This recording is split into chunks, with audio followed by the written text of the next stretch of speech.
estímulo, en este caso hablando específicamente de la espacialidad.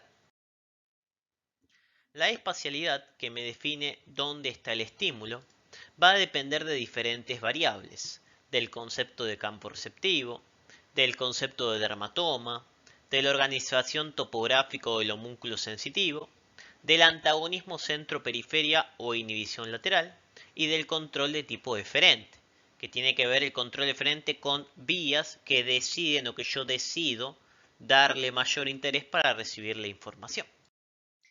El principal concepto tiene que ver con el campo receptivo, que se define como un área de superficie sensorial que, al ser estimulada, produce la activación de una sola neurona. ¿Por qué hablamos de superficie sensorial y no de superficie de piel? Porque vamos a ver que hay campos receptivos, por ejemplo, en la visión también, en el sistema de la retina. Así que nos quedamos con esta definición de área del cuerpo que al estimularse me produce la activación de una sola neurona.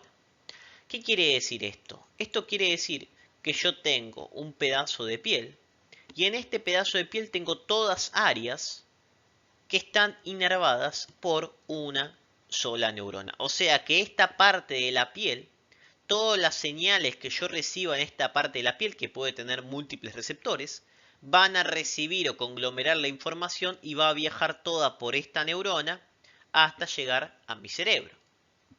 De ahí a que si yo, por ejemplo, genero un estímulo a nivel de este campo receptivo, o sea que si yo toco con un dedo, con un pinche, esta parte de la piel, ¿qué va a hacer mi cuerpo? Mi cuerpo va a estimular a esta neurona. Por lo tanto, al estimular esta neurona, ¿qué me va a decir mi sistema central? Me va a decir que todo este campo receptivo está activo. Ojo con eso. ¿Por qué? Porque una vez que yo toco un punto determinado, mi cuerpo estimula esa neurona y me dice que todo este punto está activo porque no puedo diferenciar entre puntos dentro del mismo campo receptivo porque viajan por la misma neurona. ¿Cómo hago entonces para diferenciar dos puntos entre sí? Esto lo hago contactando con dos campos receptivos diferentes o con dos neuronas diferentes. ¿Por qué? Porque si yo contacto en este punto que estoy estimulando y en este punto, si contacto en este punto, ahora estoy estimulando a esta neurona. Y si contacto en este punto, estoy estimulando a esta neurona. Por lo tanto, ¿qué va a sentir mi cuerpo? Mi cuerpo va a sentir que estoy estimulando todo este campo receptivo y todo este campo receptivo. Estoy sensando los estímulos como estímulos diferentes.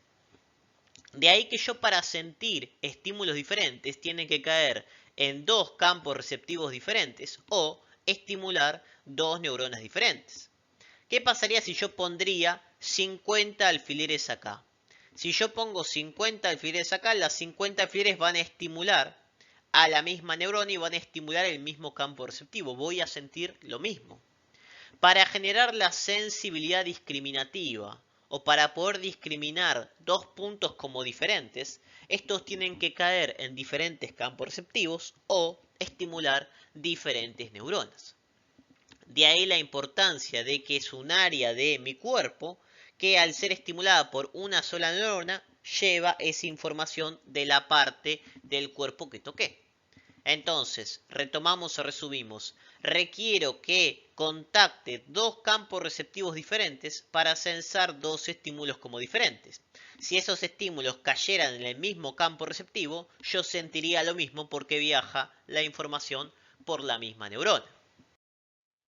Voy a tener una diferencia con respecto a los campos receptivos en lo que sería su localización y su función.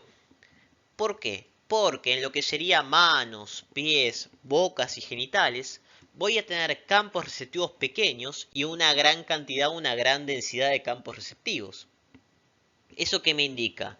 Como tengo muchísimos campos receptivos y son muy chiquitos, van a permitir tener muchas neuronas esas zonas y discriminar mucho más detalles. Por eso, manos, pies, bocas y genitales se encargan del tacto fino, generan una buena discriminación por al ser campos receptivos muy chiquitos, pueden discriminar diferentes estímulos entre sí.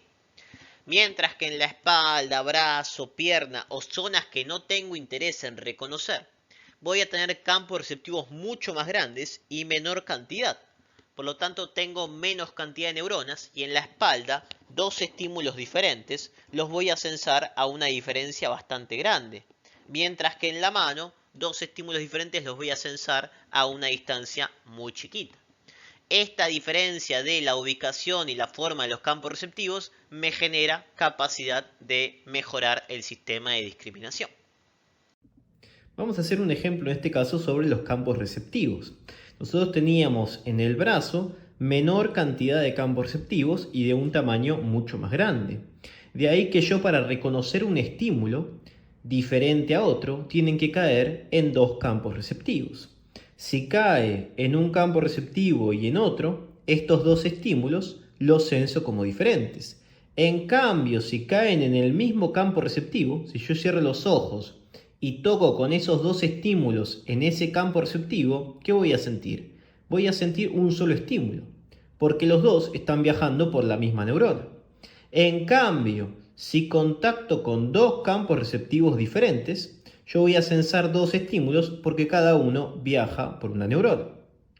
Fíjense entonces la distancia que tengo entre dos puntos en zonas de pocos campos receptivos. En cambio, ¿qué va a pasar en lugares donde yo tengo mayor cantidad de campos receptivos? O sea, campos receptivos mucho más pequeños, como es el pulpejo de los dedos.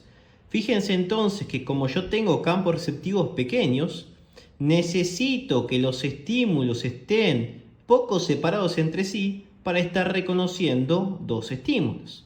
Fíjense que encima, acá lo hago para que lo puedan reconocer, los campos receptivos del pulpejo de los dedos son muchísimo más chicos. Por lo tanto, estímulos muy poco separados entre sí, yo los reconozco como dos estímulos diferentes. ¿Por qué? Porque esta distancia mínima cae sobre dos campos receptivos. Fíjense la diferencia importante que había entre lo que serían los dedos y lo que sería la espalda o, por ejemplo, el brazo. ¿Qué pasa con el siguiente concepto que tiene que ver con el dermatoma? El dermatoma se define como un área de la piel inervada por una raíz dorsal. Como es una raíz dorsal, va a tener múltiples neuronas, por lo tanto, son muchos campos receptivos los que componen el sistema del dermatoma. ¿Esto qué me está diciendo? Esto me está comentando que yo ahora voy a tener un montón de neuronas que están unidas por algún tipo de plex o por alguna conexión que me informan una ubicación en el cuerpo. Como yo tengo diferencia entre el campo receptivo, que es una sola neurona, y el dermatoma, que son múltiples neuronas, va a haber diferencia en sus características. El campo receptivo es bien localizado, es poco difuso y no se superpone entre sí. Mientras que el dermatoma es difuso, es poco localizado y se superpone uno entre otros, se pueden superponer entre ellos. Como yo tengo que está formado por múltiples neuronas, es difuso, es poco localizado y se va a superponer. ¿Para qué sirve este sistema? Es un estilo de Google Maps. ¿Por qué? Porque yo toqué en ese campo receptivo y viaja por ese dermatoma. Entonces mi cuerpo, ¿qué me dice? Toqué en este punto y está viajando por esta vía. Me localiza mucho mejor el lugar donde estoy haciendo ese tacto y genero la capacidad del espacio. Otro concepto que me favorece la ubicación del espacio es el homúnculo sensitivo, que es la representación de las neuronas que tengo a nivel de la corteza. Y esto está muy relacionado con el concepto de campos receptivos, donde tengo unas manos muy grandes, boca, lengua y genitales, y el resto del cuerpo chiquito. ¿Por qué? Porque voy a tener un montón de neuronas para áreas de mi cuerpo específicas, que son las que más voy a tener capacidad de discriminación. En la mano tengo muchos campos receptivos, por lo tanto tengo muchas neuronas. Ese montón de neuronas de los campos receptivos tienen que llegar a un área muy grande de corteza. Mientras que en la pierna, como tengo pocos campos receptivos, tengo pocas neuronas y llegan a pocas áreas de la corteza. De ahí que yo genere una representación, o me está diciendo que en la corteza somatosensorial voy a tener áreas que van a predominar neuronas que llegan de la mano y áreas que van a predominar neuronas que llegan de, no sé, la espalda.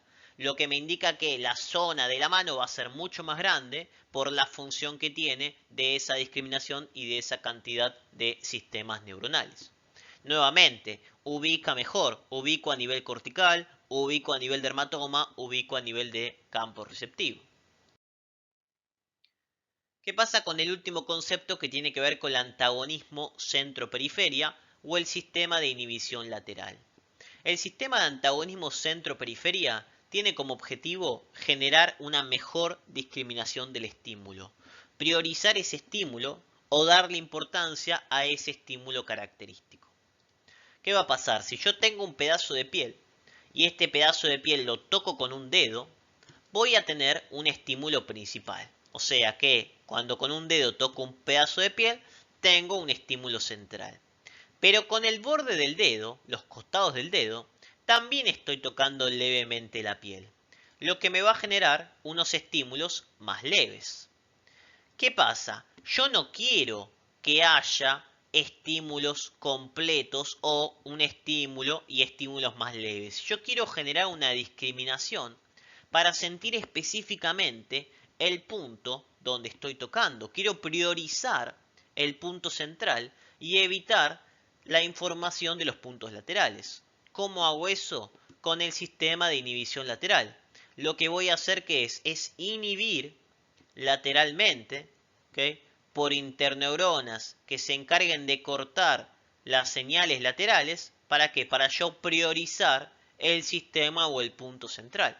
Voy a dejar de darle bola por interneuronas inhibitorias a lo lateral y de esa manera solo me queda el estímulo central y de esa manera lo puedo reconocer.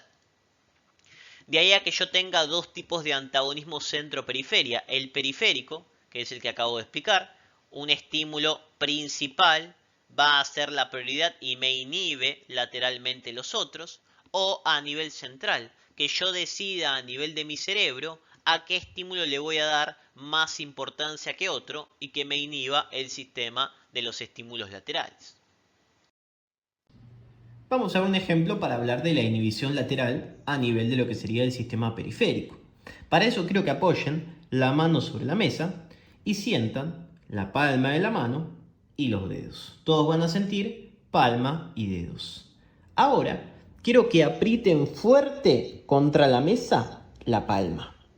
Aprieten muy fuerte la palma contra la mesa. ¿Y qué sienten? Si yo aprieto muy fuerte la palma contra la mesa, siento la palma. ¿Y qué pasa con los dedos? Los dejo de sentir. ¿Por qué siento la palma y dejo de sentir los dedos? Porque estoy haciendo una inhibición lateral. El estímulo principal lo estoy reconociendo y se inhibe lateralmente los dedos para no darle prioridad y de esa manera reconocer principalmente la palma. No estoy cortando los dedos, sino que priorizo el estímulo más fuerte e inhibo lateralmente los otros. Y hagamos lo mismo, pero en este caso con una inhibición de tipo central. Pongo la mano, siento la palma y siento los dedos. Aprieto fuertemente la palma contra la mesa, pero ahora me pongo a pensar en los dedos. Sigo apretando la palma contra la mesa y pienso en los dedos. Dedos, dedos, dedos. ¿Qué empieza a pasar? Empiezo a sentir más los dedos que la palma. Pero pará, ¿por qué siento más los dedos que la palma si yo estoy haciendo más estímulo con la palma? Porque estoy generando una inhibición lateral central. Mi cerebro decide priorizar los dedos que la palma. Esa es la diferencia entre lo que sería la periférica, que depende del estímulo más fuerte, y la central, que yo decido a qué darle prioridad. Con esto cerramos el concepto de la espacialidad dándole hincapié al sistema de los campos receptivos. Acabamos de ver todas las características de un estímulo, todas las formas que recibo de información para saber qué tipo de estímulo es, dónde se encuentra, qué fuerza tiene y cuánto dura a nivel de mi cuerpo. Muchas gracias.